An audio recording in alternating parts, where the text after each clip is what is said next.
One of the biggest challenges I think people fall into with internal communications is that they think that if they're communicating a lot, using a lot of words in a lot of ways, that they're doing well. The challenge is that's not necessarily effective internal communication.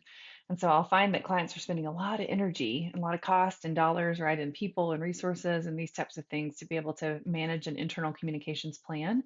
And when I talk to employees and say, hey, do you feel like you know what's going on in the organization? Do you feel like that the communication is authentic?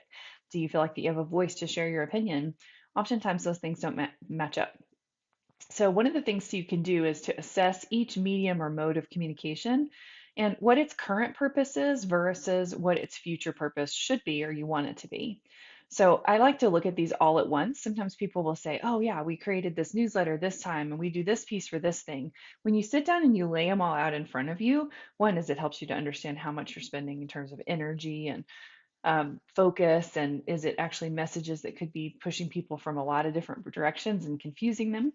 So when you look at the different mediums and you think through, what if you only have written communication? That's another thing to pay attention to. Wonder if that is the right thing for your audience. Do you only have verbal? Do you only have cascaded communication where you hand everything to their leader and they don't get FaceTime or they don't have the opportunity to hear from and interact with those on the executive team?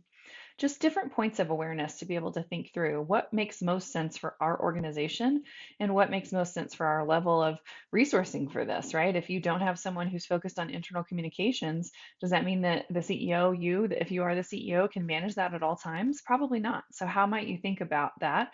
And often the mediums of communication will grow based on some of the different complexity that you're under as an organization or the volume of people. So, thinking about those things and making sure that you have a strategy that aligns with the work that you're doing. And I'd say you do this every year or two, at least to be able to make sure that you're tracking and making dynamic shifts as needed.